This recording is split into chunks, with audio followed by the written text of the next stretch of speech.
हम अभी आपके लिए लेकर आ रहे हैं एसपीएल मिड कैप स्टॉक्स। दो खास मेहमानों के साथ स्वागत किया जाए बिल्कुल के।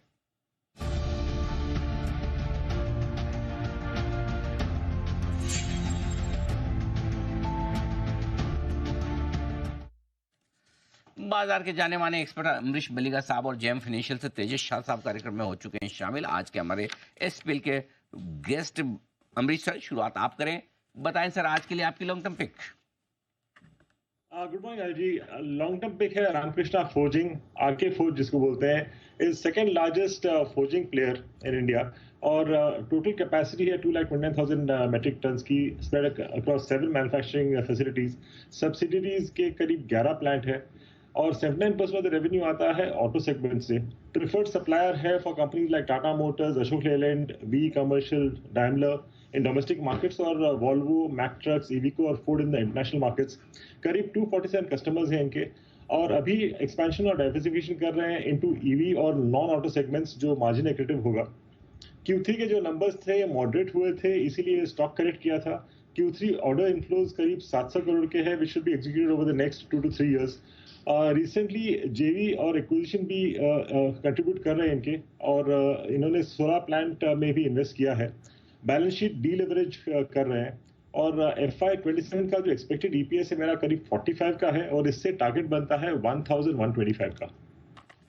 ओहो, 1125, ये है बड़े टारगेट जिसके लिए करनी है खरीदारी आपको। आरके फोर्जिंग, रामकृष्णा फोर्जिंग में लॉन्ग टर्म पिक के तौर पर राय अमरीश सर की। तेजस शाह साहब का भी बहुत बहुत स्वागत। गुड मॉर्निंग सर, बताएं अपनी long term pick. Good morning Anil ji और तमाम दर्शकों और पैनलिस्ट को मेरा नमस्कार। तो आज की जो मेरी लॉन्ग टर्म पिक है वो है आइनॉक्स विंड लिमिटेड। करीबन 171-172 के करीबन ट्रेड कर रहा है। स्टॉक कैपिटल गुड्स सेक्टर को बिलोंग कर रहा है और फंडामेंटली काफी स्ट्रॉन्ग कंपनी है। ये बार नतीजे भी काफी अच्छे आए थे।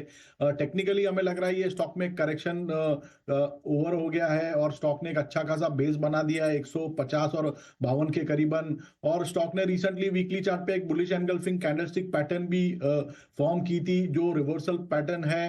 तो वो संकेत दे रहा है कि आने वाले दिनों में ये स्टॉक में रैली आ सकती है।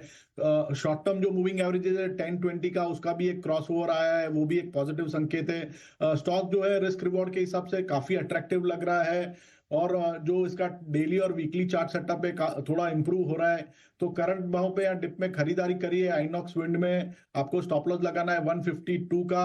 इसका एक साल का लक्ष्य रहेगा 195 का और दूसरा लक्ष्य रहेगा 210 का। सो करीबन 20 से 22% की अपसाइड हम एक्सपेक्ट कर रहे हैं आइनॉक्स विंड में। आइनॉक्स विंड ये है आपके लिए खरीदारी करने की राय। 195-210 का रखें आप लक्ष्य। लॉन्ग टर्म के लिहाज से यहाँ पर निवेश करना रहेगा उचित राय। फिर भी 152 रुपये का स्टॉप लॉस जरूर लगा लें। राय तेजस शाह साहब की। आइए बढ़ते हैं आगे 10 की कमाई में। सिद्धार्थ जी भी हमारे साथ तैयार है अपनी पिक बताने के लिए। सिद्धार्थ जी फरमाएं। बिल्कुल जी, निवेश के रूप में जो 10 की कमाई का शेयर है वो है Lloyds metal and energy. Lloyds metal and energy जिसका टारगेट आपको रखना है 1570 का, 1570 का। इस पे खरीदारी की राय है विद डिस्क्लेमर कि ये हम रेकमेंड करते आ रहे हैं नवंबर 2024 से to our clients and customers. ये स्पंज आयरन में है, पावर जनरेशन माइनिंग एक्टिविटी में मैक्सिमम है। This is the only company जो आयरन और माइनिंग में है महाराष्ट्र में। 157 मिलियन टन की कैपेसिटी है आयरन ओर की जो एक्सट्रैक्टेबल हो सकती है। दिसंबर 2024 में, मतलब कुछ महीनों पहले ही, इन्होंने एक एक्विजिशन किया है Triveni mine in terms of 400 to 500 million per ton की कैपेसिटी है। ओवरऑल सूरजगढ़ माइनिंग जो है यहाँ पे भी इनकी कैपेसिटी बढ़ाने की योजना है। करीबन 10 मिलियन टन से 25 मिलियन टन बनाने की योजना है। 65% का कामकाजी मुनाफा CAGR से ग्रो हो सकता है। Lloyds metals and energy mining, iron और माइनिंग की कंपनी जो इसका टारगेट आपको एक साल के नजरिए से 1570 का रखना है। 1570 एक साल के व्यू से आप करें खरीदारी लॉयड मेटल्स में। ये राय आपके लिए सिद्धार्थ जी की। राय तैयार है आपके लिए कुणाल जी की भी। 10 की कमाई का शेयर उन्हें भी पसंद है। कुणाल जी बताएं सर। अनिल जी देखिए, पहले 10 की कमाई जो पहले दी है उसकी एक अपडेट दे देता हूँ। अनिल जी, एक गोदरेज एग्रोवेट पर पहले खरीदारी की राय दी थी, जबरदस्त मोमेंटम अब बनता हुआ उसमें नजर आ रहा है। तो जिन्होंने भी खरीदा हुआ है मुझे लगता है अनिल जी बिल्कुल होल्ड करके चलना चाहिए। और आईटीसी होटल्स एनर्जी ये भी 10 की कमाई में रेकमेंड किया था, इसमें भी जबरदस्त मोमेंटम बन रहा है, दोनों ही स्टॉक्स होल्ड करने हैं। और आज 10 की कमाई में जो स्टॉक मुझे पसंद आ रहा है एनर्जी वो है इमामी लिमिटेड, जिसमें कि एक सब्सटेंशियल करेक्शन हमने देख लिया है। 800 से ऊपर के हाइज लगा लेने के बाद स्टॉक में एक सिग्निफिकेंट करेक्शन आया और अब इन लेवल्स के आसपास यानी कि 500 सवा 500 के आसपास स्टॉक ने एक बेस बना लिया है। तो मेरी राय में ये ऑप्टिमम लेवल्स हैं, हल्की फुल्की गिरावट आ जाए तो और बेहतर स्तर मिल जाएंगे। गिरावट में इसको अक्यूमुलेट करके चलें, थोड़ा पेशेंटली होल्ड करें, तो मुझे लगता है इस स्टॉक में आपको 750 पौने 800 के लेवल्स दोबारा देखने को मिलेंगे। तो गिरावट में खरीदारी की राय है इमामी लिमिटेड। ये है वो स्टॉक्स जहां पर खरीदारी करने की राय आती हुई कुणाल जी की तरफ से। ओके, और ये स्टॉक खरीद के चले। आप टारगेट रखिएगा 750 और 775 के 10 की कमाई के तौर पर। जो भी स्टॉक कुणाल जी देते हैं वो निवेश के लिहाज से होते हैं, ये तो आपको पता ही है, आप जानते हैं, कोई टेंशन वाली बात है नहीं। इस बीच बाजार 23,250 के आसपास स्टेबल 60 पॉइंट ऊपर है। बैंक निफ्टी 50,200 के ऊपर टिकने की कोशिश करता हुआ दिखा, कल के हाइज के ऊपर 150 पॉइंट ऊपर ये भी है। मिड कैप स्मॉल कैप शेयरों में एक्शन बढ़िया है। मिड कैप इंडेक्स लगभग 0.1% मजबूत है, तो स्मॉल कैप इंडेक्स ज़्यादा बेहतर, करीबन अब 1.5% की तेजी दिखा चुका। तो ब्रॉडर मार्केट में शानदार खरीदारी का माहौल आपके लिए बनता हुआ दिख रहा है। आइए, इसी के बीच जय भी तैयार है अपने बिगुल के साथ जय का जैकपॉट।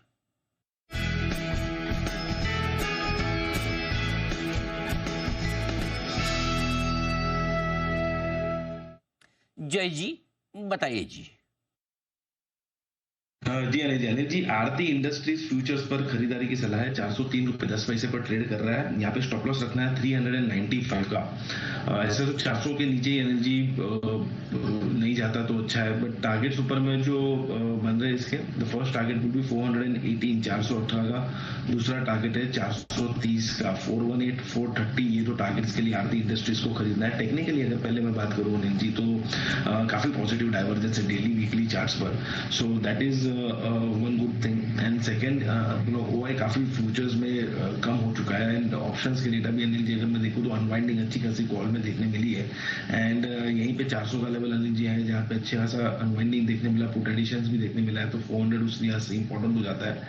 तो उसी के नीचे जाना नहीं चाहिए, उसके नीचे 395 का एक स्टॉप लॉस लगाकर यहाँ पे लॉन्ग पोजीशंस बनाई जा सकती है from the point of view of clear एक बाउंस बैक, क्योंकि शार्प सेल ऑफ हमें देखने मिला है इसमें, एक अच्छा रिट्रेसमेंट ऊपर की तरफ देखने मिल सकता है। ओके, तो ये है राय आपके लिए आरती इंडस्ट्रीज पर। आज कई सारे ऐसे स्टॉक आ रहे हैं रिकमेंडेशन लिस्ट में जो जनरली सुनने में नहीं मिलते, जैसे शुरुआत बंसल जी ने की थी एल&टी फाइनेंस से, उसके बाद सेडानी साहब ने ज्योति सीएनसी का, ज्योति सीएनसी लाइए एक बार। सेडानी साहब के इस स्टॉक में बढ़िया एक्शन बनता हुआ दिखा, मेरे ख्याल से टारगेट के नज़दीक पहुंचा जा रहा दिखा है। 1110 का टारगेट दिया, वो हासिल हो चुका है। आईएक्स बड़े दिनों बाद रिकमेंडेशन लिस्ट में आता हुआ दिखा है। कई सारे स्टॉक्स हैं जो बढ़िया एक्शन में दिख रहे हैं। जीएमडीसी हुआ, अब आरती इंडस्ट्रीज भी इसी लिस्ट में शामिल होता हुआ आपके आगे। ओके, आइए बढ़ते हैं आगे, और अब पोजिशनल पिक का वक्त है, और जरा एक बार पोजिशनल पिक अमृतसर से जान ली जाए, उनकी पसंद का शेयर बताएं सर। पिक है मेनन बेयरिंग्स, जो बेस्ड है कोल्हापुर में। प्रोडक्ट है बाई मेटल इंजन बेयरिंग्स और बुशेस जो यूज होता है light and heavy automobile engines में, as well as two wheelers. इस सेगमेंट में केवल 4 प्लेयर हैं, और एडिशनली ये रेलवे ब्रेकिंग सिस्टम्स और कंप्रेसर्स भी बनाते हैं फॉर रेफ्रिजरेटर्स और AC. In addition to India export करते हैं to US, Japan, UK, China, South America और यूरोप में। Q3 में टॉप लाइन ग्रो किया था करीब 15%, पर एबिटा मार्जिन्स कम हुए थे टू 16.7%, और इसीलिए स्टॉक करेक्ट किया। एक्सपेंशन भी कर रहे हैं, ईवी रेडी कंपनी है, तो expected EPS for FY27 is about 8 rupees, और यहाँ पे मेरा टारगेट प्राइस बनता है 120 का।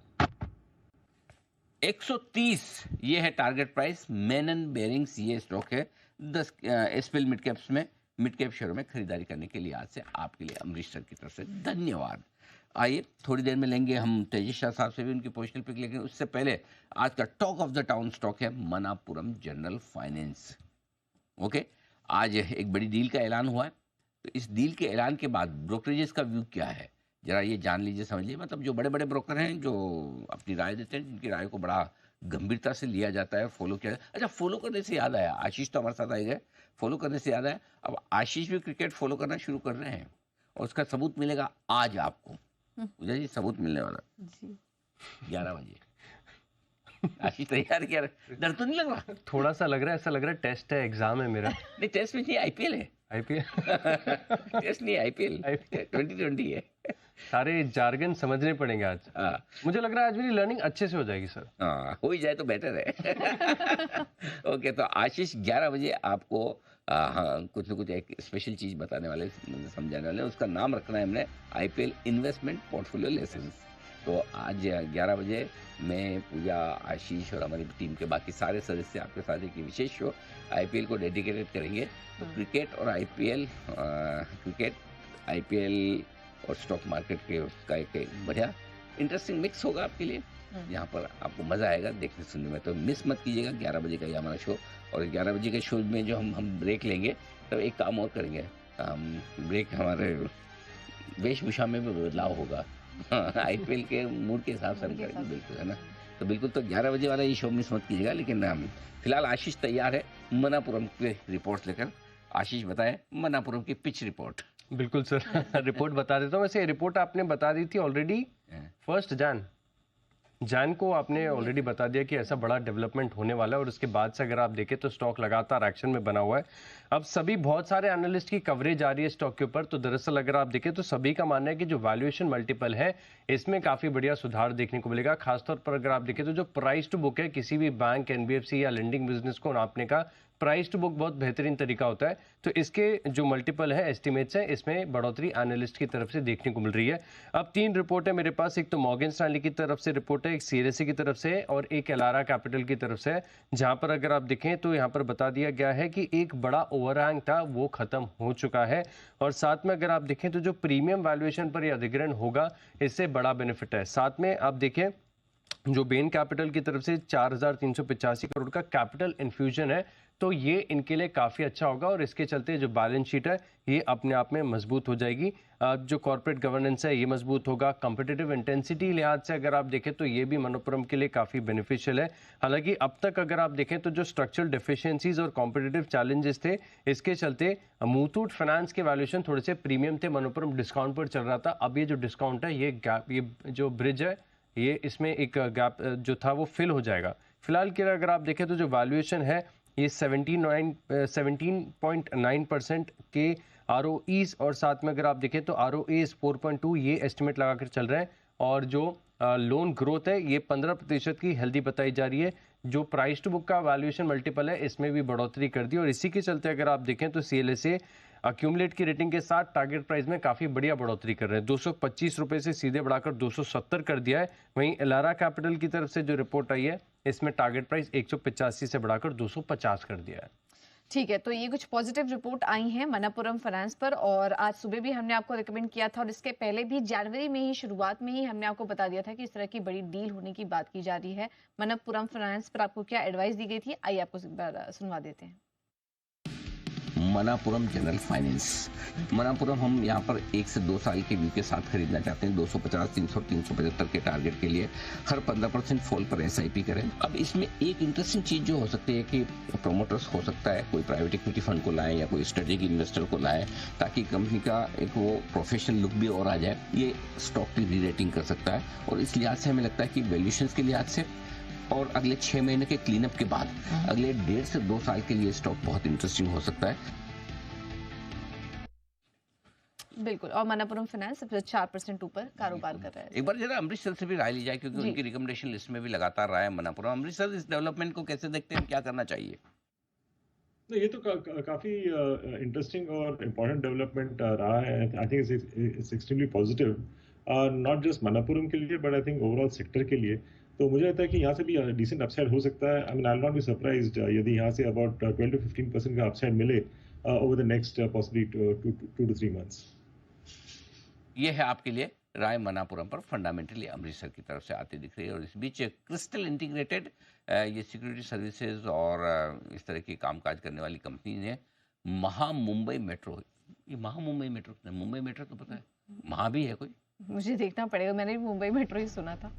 Mumbai metro, okay. इनके लिए इन्हें कॉन्ट्रैक्ट मिला है। कॉन्ट्रैक्ट की साइज वगैरह अमाउंट अगर आएगा तो हम आपके सामने बताएंगे, लेकिन कॉन्ट्रैक्ट इन्हें मिला है वहाँ के लिए। स्टॉक 4% मजबूत है, क्रिस्टल इंटीग्रेटेड, ये है आपके स्टॉक यहाँ पर।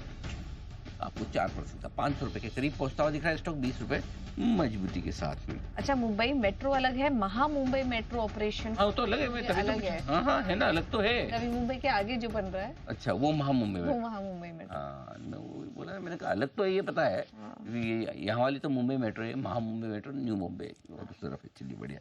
आइए, तेजस शाह साहब आइनॉक्स विंड पसंद कर चुके हैं लॉन्ग टर्म पिक के तौर पर। आइए पोजिशनल पिक भी उनसे जान लेते हैं, समझ लेते हैं, बताएं सर।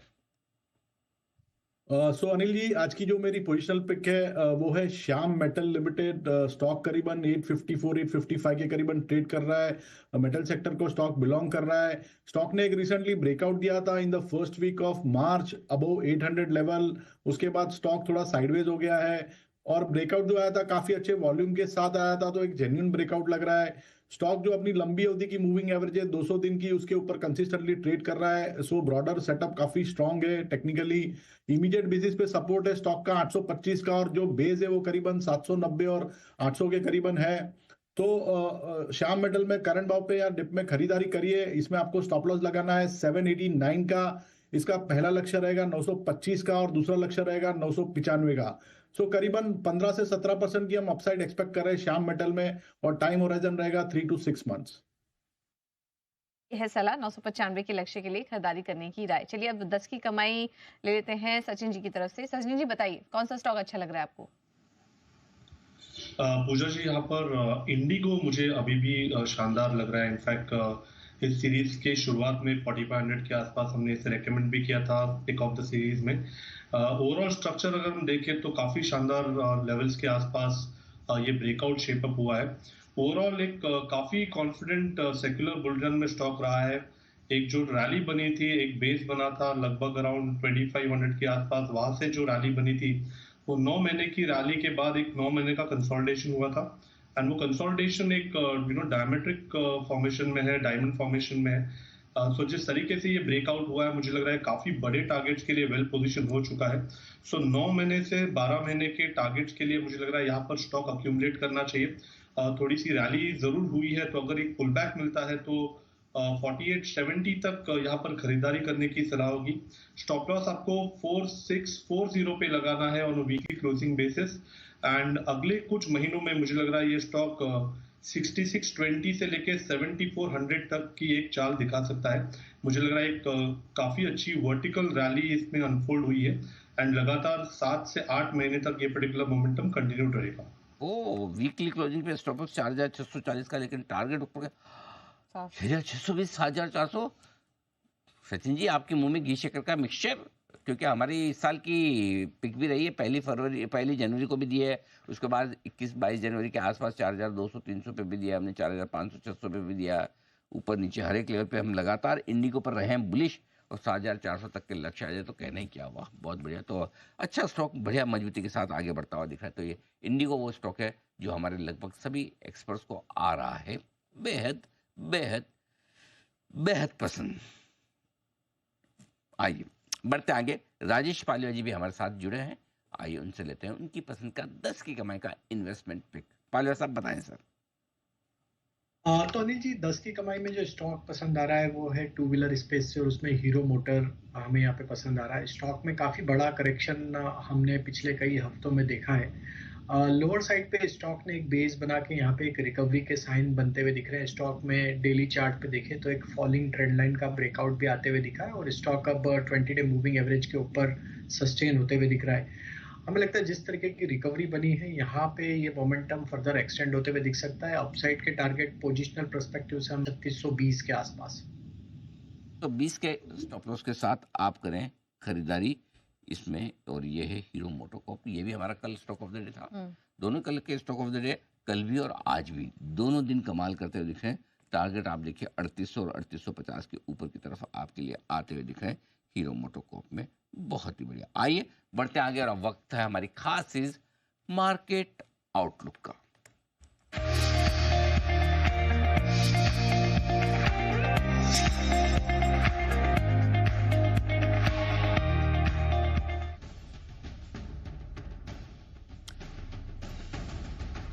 और एक बेहद खास मेहमान, एडलवाइज म्यूचुअल फंड के प्रेसिडेंट और CIO इक्विटीज त्रिदीप भट्टाचार्य साहब। 20 सालों से ज़्यादा का लंबा गहरा अनुभव त्रिदीप सर का है, भारतीय बाजारों का भी और दुनिया भर के बाजारों का भी।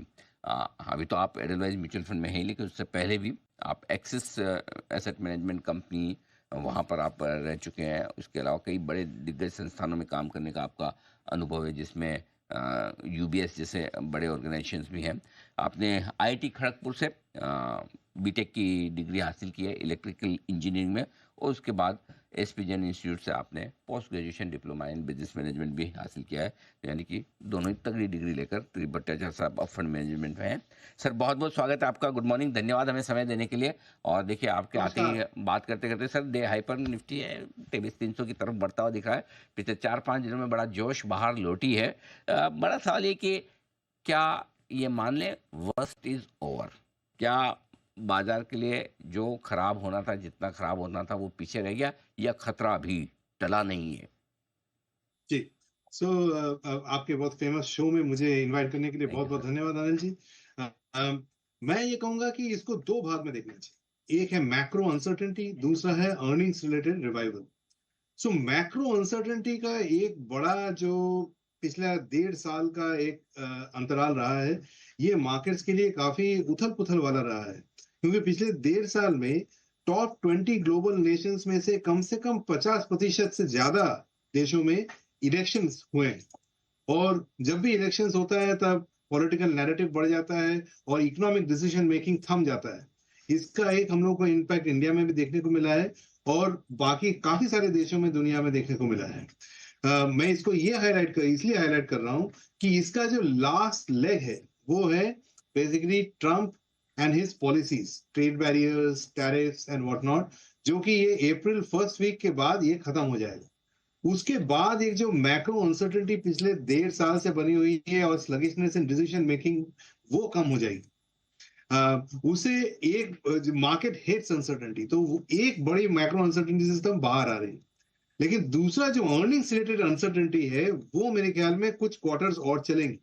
तो मेरा मानना यह है कि अर्निंग्स में recovery second half of fiscal year 26 से दिखना शुरू होगा, क्योंकि जब ये मैक्रो अनसर्टेनिटी हटेगी उसके बाद डिसीजंस होंगे, तो उसके बाद जो काम करने का रुख बढ़ेगा, उसका जो नतीजा अर्निंग्स में देखने को मिलेगा वो सेकेंड हाफ FY 26 तक देखने को मिलेगा। इसलिए मार्केट्स में एक पड़ाव हमने पार किया, एक पड़ाव पार करना बाकी है। इंटरेस्टिंग चीज आपने बताई मैक्रो फैक्टर्स के बारे में, वो थोड़े बेहतर होते दिख रहे हैं। अप्रैल के बाद ट्रम्प का टैरिफ टेरर भी कम होने की पूरी संभावना है।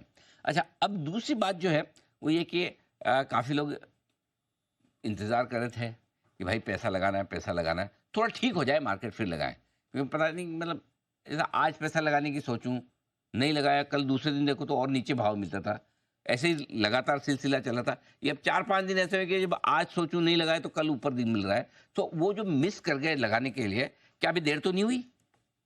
बिल्कुल नहीं, मेरे ख्याल में देर इसलिए नहीं हुई क्योंकि जो वो दूसरा पड़ाव है, जो अर्निंग्स का पड़ाव है, जब तक वो हम क्रॉस कर नहीं लेते हैं मार्केट सस्टेनेबली ऊपर नहीं जा सकता।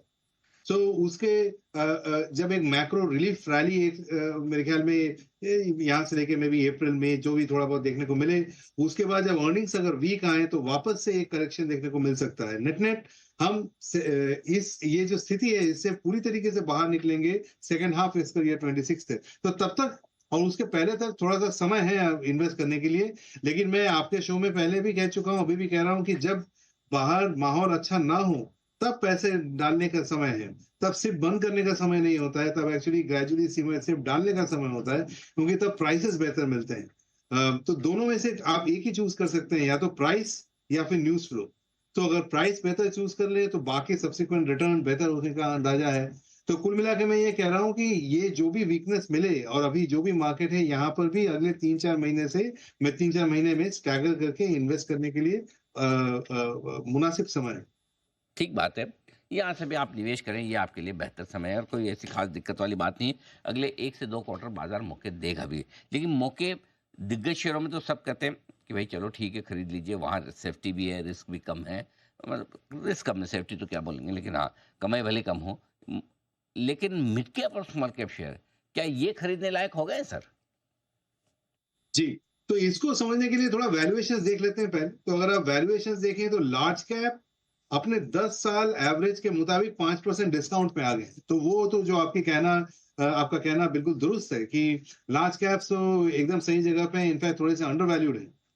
मिड और स्मॉल कैप्स जो पहले 30 से 40% प्रीमियम में ट्रेड कर रहे थे, वो अभी 10 to 15% प्रीमियम में आ गए हैं। तो कहने का मतलब थोड़ा प्रीमियम है, लेकिन काफी कम हो गया पहले से। सो मेरे हिसाब से gradual nibbling in mid and small caps भी बनता है, लेकिन थोड़ा सिलेक्टिव तरीके से। ये पॉपुलर थीम से बचें, डाइवर्सिफाइड मिड कैप फंड, इस तरीके से अगर आप कोई फंड पकड़ लें तो उसमें आपका इन्वेस्ट करने का समय सिलेक्टिव तरीके से मेरे ख्याल से आ गया है। और एक स्टैगर्ड तरीके से करें तो आगे 3 से 5 साल में पैसे बनेंगे।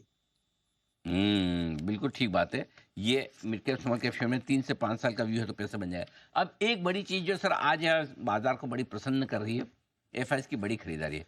आपने तो सर दम लगा के लगातार खरीदा जब एफआईएस बेचे थे, बढ़िया पैसा लगाया भी है। इंतजार इन्हीं का था कब लौटेंगे, अब आए हैं। भरोसा कितना करें सर? ये मतलब बेचना बंद कर दिया, खरीदना शुरू कर दिया है तो करते रहेंगे, या वो कहते हैं कि परदेशियों पे ज्यादा भरोसा नहीं करना चाहिए, वापस चले जाए सर? देखिए, मुद्दे की बात यह है कि ये सबका दारोमदार डिपेंड करता है वो डॉलर लेवल पे। मैंने आपके चैनल में पहले भी कहा था कि जिधर डॉलर एक बार पीक होके वापस धीमे नीचे आना शुरू होगा, वहां से एफआईआई का रुख भी बदलना शुरू होगा। और ठीक उसी के हिसाब से अगर आप देखें, एक डॉलर एक चरम सीमा तक पहुंच के वहां से थोड़ा सा डिप्रिशिएट किया और यहाँ पर धीमे धीमे आपकी एफआईआई की बाइंग थोड़ी सी शुरू होती हुई दिखाई दे रही है। सो मेरे ख्याल में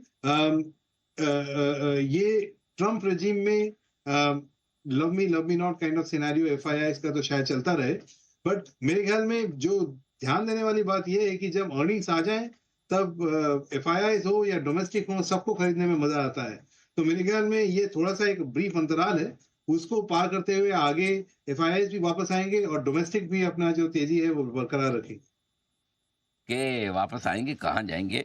यहीं आएंगे, बस इंतजार करें थोड़ा सा। अब सर पैसा कहाँ लगाना है ये जानना चाहते हैं। कहाँ पर आपको लगता है कि वैल्यूएशन कंफर्ट है, फंडामेंटल ठीक है, आगे अर्निंग वर्निंग ठीक ठाक नजर आती है, जहां आपको लगे कि हाँ मुझे रिस्क कम दिखती है? तो 3 ऐसे सेक्टर मैं बताना चाहूंगा। पहला तो मैं कहूंगा जो मैंने कंजम्पशन, मेरे हिसाब से ऐसा नहीं है कि नियर टर्म में कंजम्पशन शेयर्स के नतीजे बहुत बेहतर होंगे, लेकिन प्राइसेस बेहतर है। और अगर आप थोड़ा सा 1 से 2 साल का आउटलुक लेके चलें तो मेरे ख्याल से कंजम्पशन एक ऐसा सेक्टर है जहां वैल्यूएशंस पहले के मुताबिक सस्ते हैं और अर्निंग्स ग्रोथ इंप्रूव होने के आसार हैं। वो इसलिए क्योंकि जो बजट में एक कंजम्पशन के लिए थोड़ा सा बूस्ट मिला, उसको नंबर्स में आते आते सेकेंड हाफ FY26 तक लगेगा, लेकिन उससे सेक्टर का आउटलुक चेंज हो सकता है। इसलिए कंजम्पशन एक ऐसा सेक्टर है जो मुझे लगता है कि वहां पैसे लगाने से 1-2 साल में पैसे अच्छे बनने के आसार हैं। दूसरा है financials. With in financials NBFC जो हम कहते हैं, पर्टिकुलरली वो इसलिए क्योंकि एक तो वैल्यूएशन रीजनेबल है, दूसरे अगर हम रेट कट्स की बात करें सालाना तौर पे तो आगे अगर रेट कट देखने को मिले, उनका ग्रोथ रेट अभी थोड़ा सा रेगुलेशन हल्का हुआ है तो उससे उसका ग्रोथ रेट भी इंप्रूव होगा। सो ये एक दूसरा सेक्टर है जिसमें शेयर्स, चुनिंदे शेयर्स काफी बेहतर करने के आसार रखते हैं। और तीसरा मैं कहूंगा पावर। ये थोड़ा नियर टर्म टैक्टिकल कॉल भी है और यहाँ पे गवर्नमेंट की तरफ से काफी फोकस भी है। तो अगले 2-3 साल में काफी इन्वेस्टमेंट यहाँ जाने वाला है, तो कुछ शेयर्स इससे रिलेटेड बेहतर कर सकते हैं। और नियर टर्म में जैसे हम समर की तरफ जा रहे हैं तो उसमें माहौल पावर पॉइंट ऑफ व्यू से कंपनीज के लिए बेहतर हो। तो ये 3 सेक्टर्स ऐसे मुझे लगते हैं जहाँ की नियर टर्म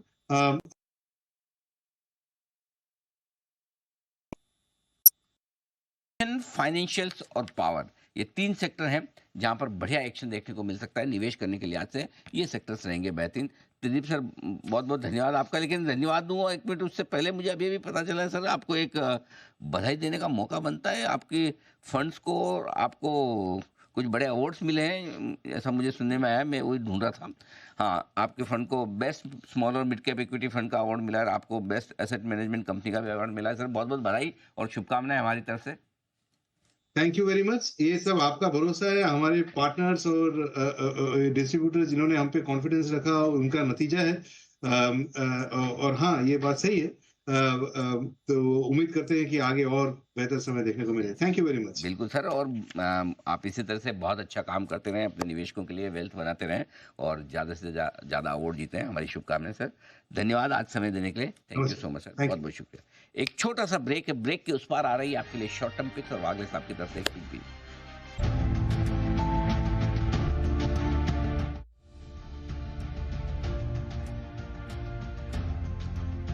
स्वागत है आप सबका 10 की कमाई में। और 23,300 के पार निकलता हुआ निफ्टी एक और अहम लेवल को पार करता हुआ निफ्टी बहुत ही बढ़िया शानदार तेजी 125 अंकों की निफ्टी में नजर आएगी। 350 अंक मजबूत होता हुआ बैंक निफ्टी तो 50,350 का अगला टारगेट 50,375 का है, वहां तक पहुंचता हुआ दिखा है। और इसके बाद अगला टारगेट हमारा है वो 50,550 के आसपास का निकल कर आता। तो एक के बाद एक टारगेट निफ्टी ने 23,300 का पार किया है, बैंक निफ्टी ने 50,375 के आसपास का छुआ है। मिड कैप शेयरों में, स्मॉल कैप शेयरों में बाहर है। मिड कैप इंडेक्स 1.25% से ज्यादा मजबूत हो चुका है, तो स्मॉल कैप इंडेक्स 1.5%, इनफैक्ट अब लगभग 2% मजबूत होने की तैयारी में आपको स्मॉल कैप इंडेक्स नजर आएगा। तो चौतरफा खरीदारी का माहौल इस बाजार में दिख रहा है। ऐसे में एक और मिड कैप स्मॉल कैप तो नहीं कह सकता, हायर मिड से लार्ज कैप की तरफ वाला एक स्टॉक है, वो बड़े एक्शन में आ रहा है और वो है वारी एनर्जी। नुआमा, इस दिग्गज बड़ी एफआई ब्रोकरेज की तरफ से वारी एनर्जी पर आई है रिपोर्ट। क्या कुछ कहा गया है इस रिपोर्ट में, आइए जानिए, समझिए, देखिए। आशीष हमारे साथ तैयार है रिपोर्ट की पूरी डिटेल्स लेकर। आशीष बताएं। सर, कवरेज की शुरुआत की गई है और काफ़ी बढ़िया रिपोर्ट है। इसमें देखें तो बताया जा रहा है कि इस भाव से 25% की अपसाइड देखने को मिल सकती है। 2,805 रुपए का टारगेट दिया है और इसके पीछे काफ़ी सारे तर्क हैं। एक तो बता रहे कि FY27 तक इनका जो कैपेसिटी एडिशन है, इससे एक बड़ा बेनिफिट देखने को मिल सकता है। साथ में जो मार्जिन है, इसमें भी आपको इंप्रूवमेंट देखने को नजर आएगा। खास बात है कि वारी एनर्जीज को अगर आप देखें तो approved list of models and manufacturers की श्रेणी में आता है, तो इसके चलते एक प्रीमियम ये कमांड कर पाते हैं। लेकिन आगे FY27 तक ग्रोथ काफ़ी बढ़िया देखने को मिल सकती है और इसी के चलते अगर आप देखें तो जो एस्टिमेट्स है नवामा की तरफ से, ये बता रहे कि रेवेन्यू ये 30% CAGR से बढ़ेगी। साथ में एबिटा अगर आप देखें तो एक्सेप्शनल स्ट्रेंथ है, 54% CAGR की ग्रोथ यहाँ पर FY27 तक देखने को मिल सकती है। लेकिन साथ में जो बैकवर्ड और फॉरवर्ड इंटीग्रेशन इनके जो प्लान्स हैं, इसका एक बड़ा बेनिफिट है। खासतौर पर अगर आप देखें तो गुजरात प्लांट में इनकी 5.4 गीगावाट के बैकवर्ड इंटीग्रेशन प्लांट्स जो है, इसका एक फायदा देखने को मिलेगा। ये वेफर, सेल और मॉड्यूल्स की जो मैन्युफैक्चरिंग कर रहे हैं, इसका PLI बेनिफिट इनको मिलेगा। और साथ में अगर आप देखें तो काफ़ी बजिंग जो कंपोनेंट्स होते हैं, मिसाल के तौर पर ग्रीन हाइड्रोजन है, इलेक्ट्रोलाइजर्स है, लिथियम आयन बैटरीज हैं, इनमें ये एंटर कर रहे हैं, तो इसका बेनिफिट है। वैल्यूएशन में भी यहाँ पर देखने को मिल सकता है। और इसी के चलते अगर आप देखें तो इन्होंने जो वैल्यूएशन दी है स्टॉक को, ये 24 टाइम्स EV एबिटा पर कर रहे हैं वैल्यू। यानी इस भाव से अगर आप देखें तो तकरीबन 25% की अपसाइड है वारी एनर्जीज में। ओके, वारी एनर्जीज 25% की अपसाइड यहाँ पर आपको नजर आएगी। एक बार जरा चार्ट्स पर भी राय ली जाए। बंसल जी बताएं सर।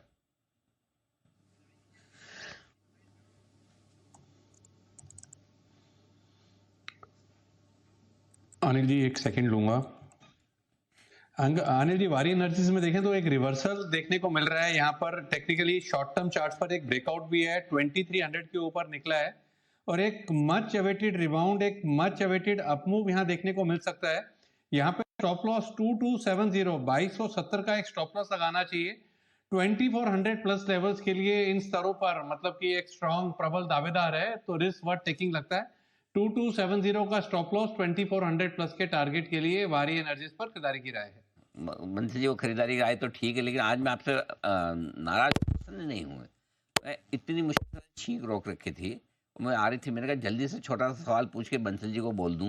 बंसल जी आराम से taking our own sweet time, और ऊपर से बोले थोड़ा और टाइम लूंगा। मुझे होने रही गई छींक।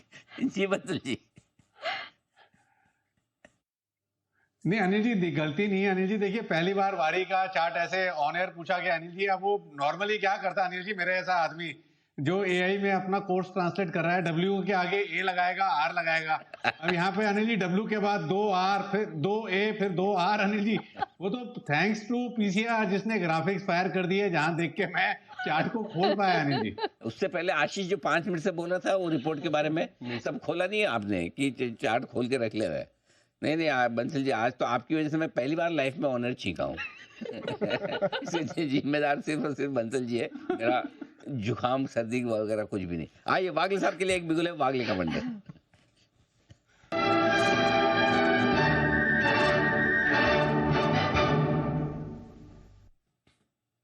बताएं सर।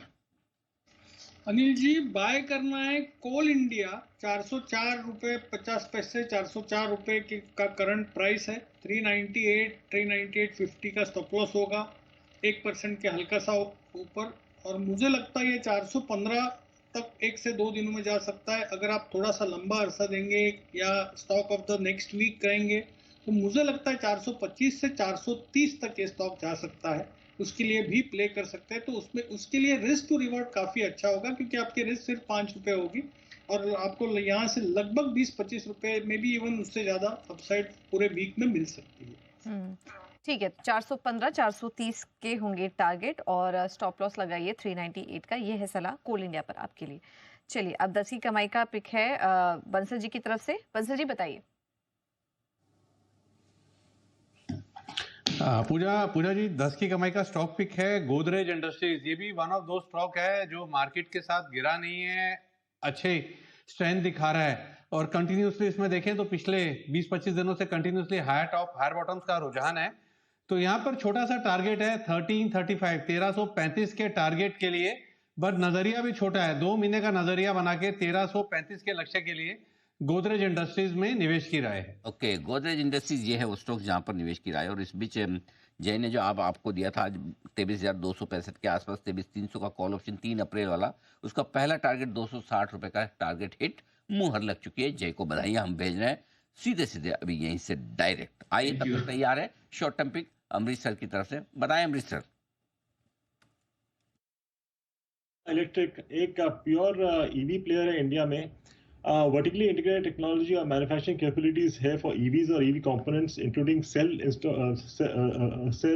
और install capacity है इनका करीब 1 million units। IPO के बाद काफी अच्छा परफॉर्मेंस दिया था, went up to 150 plus. 2/3 fall किया है, कस्टमर कंप्लेंट्स हुए हैं, वर्कफोर्स कट किया है और एक सब्सिडरी में NCLT का भी कंप्लेंट था। अमृतसर तो डिस्पाइट अमृतसर स्टॉक कौन सा बताया सर? स्टॉक मिस करके आप नाम सुन नहीं पाए। ओला इलेक्ट्रिक। ओला इलेक्ट्रिक, जी जी, अच्छा, okay, wonderful. So, despite all this controversy, top selling EV रहा है except last 2-3 months। Even February में we saw 28% market share, पर इसमें भी controversy हुए थे। इन्होंने कॉन्ट्रैक्ट डिस्कंटिन्यू किया था ऑफ रजिस्ट्रेशन वेंडर्स और इसीलिए काफी नेगेटिव पब्लिसिटी हुआ है। कंपनी ने कंफर्म भी किया है कि by March everything should be fine and everything should be cleared. Expand भी कर रहे हैं टू अबाउट 4,000 डीलर्स और इससे रीच भी काफी इंप्रूव होगा। मुझे लगता है कि काफी अच्छा प्राइस डैमेज हुआ है और यहाँ से along with the market we should see revival और ओला भी एक बाउंस बैक देगा to levels of about 70। So target price है 70 which is closer to the IPO price. Tejas साहब बताएं आपकी short term pick. So Anil ji, आज की मेरी जो शॉर्ट टर्म पिक है वो है ब्लू स्टार लिमिटेड। स्टॉक करीबन 2222 के करीबन ट्रेड कर रहा है। कंज्यूमर डिस्क्रिशनरी स्पेस को बिलोंग कर रहा है। स्टॉक एक स्ट्रॉन्ग अपट्रेंड में चल रहा है और स्टॉक ने एक रिसेंटली ब्रेकआउट दिया था करीबन 2100 से 2120 के लेवल के ऊपर। ब्रेकआउट एक वॉल्यूम के साथ हुआ था। प्लस अभी जो बाइंग मोमेंटम है स्टॉक में काफी स्ट्रॉन्ग है। स्टॉक अपनी जो छोटी अवधि की मूविंग एवरेज है 10 दिन 20 दिन और 50 दिन उसके ऊपर कंसिस्टेंटली ट्रेड कर रहा है। चार्ट सेटअप काफी स्ट्रॉन्ग है, तो मेरे हिसाब से करंट भाव पे डिप में खरीदारी करिए। ब्लू स्टार में स्टॉप लॉस लगाना है 2015 का। पहला लक्ष्य रहेगा 2375 का और दूसरा लक्ष्य रहेगा 2500 का। ओके, ये है आपके लिए खरीदारी करने की राय। आइए इसी के साथ शो का समापन करेंगे, लेकिन बता दें आपको इस ब्रेक के बाद आ रहा है आपके लिए विशेष शो IPL में। पूजा और हमारी पूरी टीम आपके साथ रहेगी तैयार। इन्वेस्टमेंट पोर्टफोलियो लेसन्स, बहुत ही इंटरेस्टिंग शो क्रिकेट की तर्ज पर, मिस मत कीजिएगा। इस बीच डे हाई पर बाजार पहुंचते दिख रहे हैं, पिछले कुछ मिनटों में तेजी और तेजी से बढ़ती दिख रही है। 23,350 निफ्टी वाव और 50,500 के आसपास बैंक निफ्टी गजब के एक्शन में बाजार आगे बढ़ते हुए नजर आ रहे हैं। तो बहुत ही शानदार खरीदारी बस बरकरार है, बढ़ती रहेगी, ये हमारी शुभकामना है। लेकिन आइए एक छोटे से ब्रेक का वक्त है और ब्रेक में जाने से पहले सभी मेहमानों को देंगे धन्यवाद। बहुत बहुत शुक्रिया आप सबका। मुझे और पूजा को इजाजत दीजिए। देश के प्रति और देश के जवानों के प्रति सम्मान के साथ करेंगे इस शो का समापन। आइए, जय हिंद।